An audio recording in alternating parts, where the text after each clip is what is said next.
რაც დავიდით, იმაზეც ვაკეთებ და იმაზე მოკლედ დროში. შეიძლება მართლაც ევროპაც გავავოცოთ. Поздравляю весь личный состав. კარგი მანევრია ძალიან.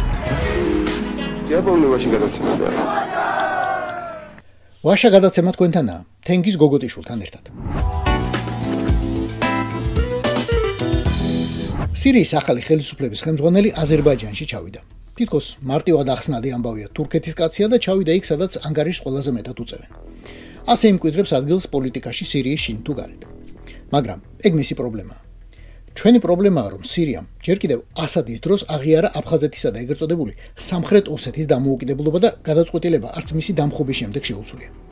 ქართულ ოცნებას ეს ამბავი თითქოს აქამდე ბევრჯერ გაახსენეს. ხან შიგნიდან გაახსენეს, ხან გარედან გაანძრია ხელიო, მაგრამ მთელი ქართული დიპლომატია უკვე კაიხანია გადართულია უნგრეთში ვიზიტების დაგეგმვაზე და შესრულებაზე. მხოლოდ ცოტა ხნის წინ გამოაცხადა ოცნებამ თურქეთს თხოვეთ შუამავლობაო, მაგრამ შედეგზე უკვე აღარაფერი უთქვამთ. არდა რუსეთის დახმარებით სეპარატისტები შუაზე იხევიან, რომ აღიარება შეინარჩუნონ. სოხუმის ეგრეთ წოდებული საგარეო საქმეთა მინისტრის ჩასულიც კი იყო სირიაში, ოღონდ ვერ გავიგეთ შეხვდა მინისტრს თუ არა. აი, ცხინვალელთა ვითომ ელჩი რუსეთში კი ნამდვილად შეხვდა ელჩს მოვალეობის შემსრულებელს, უფრო სწორედ მოსკოვში, რაც კარგს არაფერს ნიშნავს. სირიის ახალი პრეზიდენტის აზერბაიჯანში ვიზიტი მარტივად შეგვიძლია, რომ საჩვენოდ გამოგვეყენებინა, მაგრამ ამაზე როგორც ჩანს, ისევ არავინ ფიქრობს. ყველაზე უხეში იქნებოდა მისი თვითმფრინავისთვის საერთოდ ჩაგვეკეტა საჰაერო სივრცე, რაც ბაქომდე მიღწევას ძალიან გაურთულებდა, მაგრამ ეს ჩვენს გაგვირთულებდა საქმეს. მეორე გზა კიდევ არის. ილჰამ ალიევი დაპირდა აჰმედ ალ-შარას აზერბაიჯანის განსს მოგაწვდითო. ქართული ოცნება ხომ არავის უშინდება და პირველ ადგილზე ხომ სუვერენიტეტს აყენებს. ადეკით ახლა და თქვით, არავითარი გაზი სირიას, სანამ უკანონო აღიარებებს არ გააუქმებსო. აი, ისეთი ვერ იხით, ყელი რომ ჩაიგლიჯე თავის დროზე გარეჯი საქართველოო. რას მიაღწიეთ გვახსოვს, მაგრამ ახლა ეს წადეთ. ტრუბა საქართველოა იყვირე და გადაკეტეთ ვენტილები. ცდა ბედის მონახევრიაო და ასე კი მიიქცევთ ალიევისა და ერდოღანის ყურადღებას.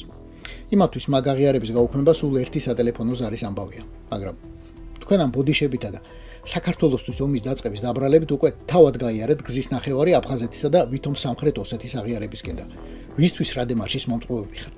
რა თქმა უნდა, საკუთარი მშვიდობიანი მოქალაქეების გარდა.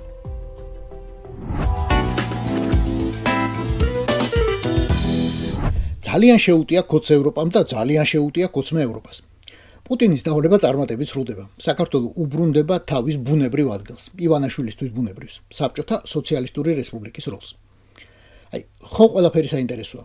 ჩვენს თვალწინ იწერება ისტორია, მძიმე, მაგრამ ისტორია. სანქციებით, სვიფტიდან გათიშვებით, უვიზოს გაუქმებით, ყველაფრი დამოკვეთით და მაინც ყველაზე საინტერესო შეიძლება არა ევროპული ლიდერების, არამედ ვიღაც ხობი გლეჯიაშვილების როლი იყოს. ისეთი აი ზარფოას რომ მისცეს მეორე ხარისხოვანი ჯამბაზის როლი ბორისის კარზე.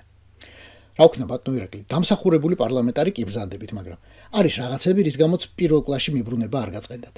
ხო და მე ვეცდები თათარი ახლა თავანაზღაურო თქვენი ინტელექტუალური დანაკლისი.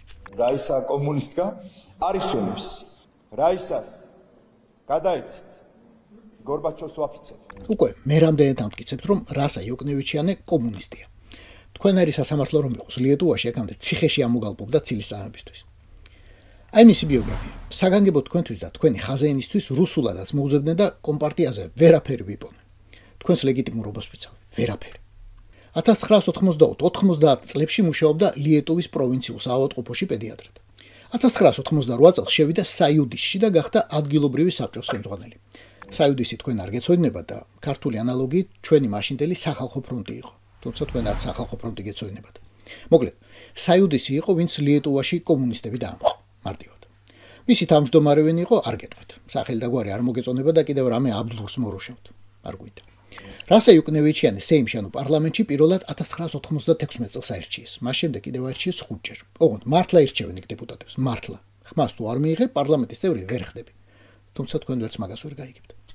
2008-დან 2012-მდე ეს ქალბატონი ლიეტუვის თავდაცვის მინისტრი იყო. 2019 წლიდან კი არის ევროპარლამენტარი. ხო და ყველა ზემოიმერელი პინგვინის სიცოცხლის გაფიცებ. საწერი აქ კომპარტია და გორბაჩოვი. სადაა კომპარტიის ადგილი, თორემ ვიღაცა შეიძლებოდა ამოეშალა ან ლამაზად შეეფუთა. როგორც თქვენი მეგობრები შვებიან. ამ გახსენებაზე მართალი კომუნისტები თუ გაინტერესებთ, მაგათაც მოგახსენებთ. აი მაგალითად ეს კაცი, რომელსაც 1984-დან 90-მდე ოფიციალურ ბიოგრაფიაში უწერია საქართველოს რაიონული, საქალაქო და ცენტრალური პარტიული ორგანიზაციები, ინსტრუქტორი. თქვენ ალბათ არც ეგიცით, მაგრამ 1984 წლიდან 90-მდე საქართველოში ერთადერთი პარტია არსებობდა, კომუნისტური. უბრალოდ ბატონ მაგიამ თავისი წარსული ოდნავ შეალამაზა. 6 წელიწადს აწაიღებ და რამე უნდა ჩაეწერა და სიტყვა კომუნისტური ამოაგდო. ვითომ ვინ რაიც ახლა ანდროპოვის დროს რომელი პარტიის ინსტრუქტორი შეიძლებოდა ყოფილიყო ადამიანი. ამხანაგ ვოლსკის სულ ოდნავ ჩამორჩა ამხანაგი ბენაშვილი. ეგეც სანამ კალადის კაცი გახდებოდა, ბევრ ბარიერზეა გადამხდარი. მათ შორის ურთულესი იქნებოდა 1988 წელს მიღწეული სიმაღლე СССР უშიშროების კომიტეტის ოპერტანამშრომელი. СССР თუ არ იცით, საქართველოს საბჭოთა სოციალისტურ რესპუბლიკას ნიშნავს. ცოტა შელამაზებით. უშიშროების კომიტეტი კი KGB. ეგ ალბათ გაგიგიათ. კომუნისტები მხოლოდ ყველაზე დამსახურებულებსა და ერთგულებს იღებდნენ. სწორედ ასეთი იქნებოდა ამხანაგი ბენაშვილი. და ასეთი იქნებოდა ამხანაგი რამინა ბერაძე. ისევ პარლამენტის ვებგვერდს გაჩვენებ და გიკითხავთ. 1995-91 წლები რაიკომის მდივანი. რაიკომი იცით, რაიონული კომიტეტი. რისი საბჭოთა კავშირის კომუნისტური პარტიის. ხო და ბატონო ირაკლი, აწი ვიღაც ყოფილ ლიეტუელ დისიდენტებზე რომ იტყვით, აგდებით კომუნისტია ეგო, გვერდზე გაიხედეთ. მერე გამოიხედეთ. რამდენი თქვენ დღევანდელი კოლეგა გიყურებთ კბილთა ხრჭენი და გულის ჯიბეში, რამდენი ისინჯავს კომპარტიის წითელ წიგნაკს. უხაი ის დრო დააბრუნა და შენ თავი მომცა ხა ცეკას პლენუმზეო.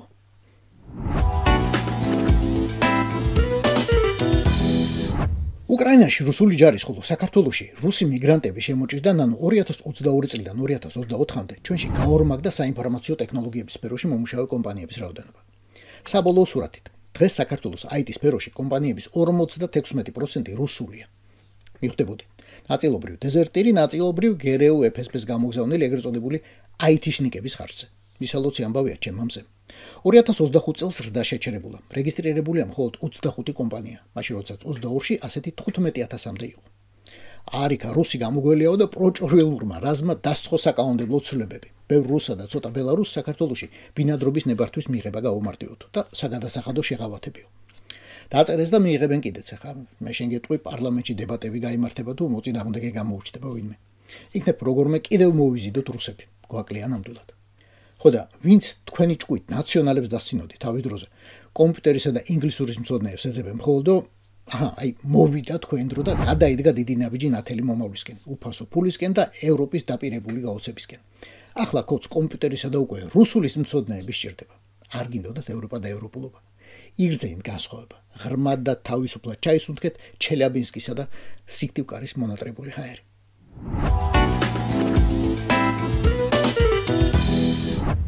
კოვზი ნაცარში ჩაუვარდათ იმპერიალისტებსა და მსოფლიოს მმართველ მასონებს.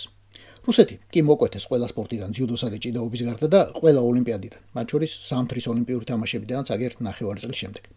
მაგრამ სპორტი რუსეთში არ კვდება. დიდი სპორტი დიდ რუსეთში აღმავლობის გზაზეა.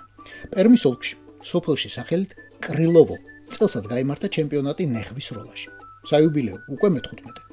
და ის, ვინც ვერ მიდის ევროპის მსოფლიო ჩემპიონატებსა და ოლიმპიადებზე სპორტის უფრო ტრადიციულ სახეობებს შეჯიბრისთვის, მიდის ამ კრილოვოში, სპორტის ახალ სახეობაში პირველობის მოსაპოვებლად. სხვაგვარად, ვერ აიხსნება მონაწილეთა რიცხვის ასეთი ზრდა წლიდან წლამდე. წელს ნეხვის როლის სტარტზე 250-მდე რუსი დადგა და ქალები ცოტა მეტიც იყო. არაა გასაკვირი, მათი კაცები წრენში უკრაინაში ბანაობენ. გამარჯვებული გახდა ევგენი ალექსეევი, რომელმაც ნეხვი 45 მეტრზე სწორცნა. ოქსანა ბელოვაგი ქალებს შორის 29 მეტრით. გამარჯვებულს გადაეცა დიდი ქვავი უზბეკური ფლავის მოსამზადებლად. მეორე და მესამე ადგილოსნებ შამფურები და მაყლები.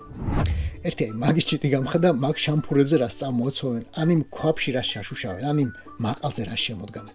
თუ შეჯიბრის ორგანიზატორმა ირინა ჩუგაევამ აკრედიტებულ ჟურნალისტებთან აღნიშნა, რომ ყველაფერი არაჩვეულებრივად ჩატარდა და მონაწილეებს, ციტატა, სახლშიც კი სურდათ ამ სპორტული ინვენტარის წაღება.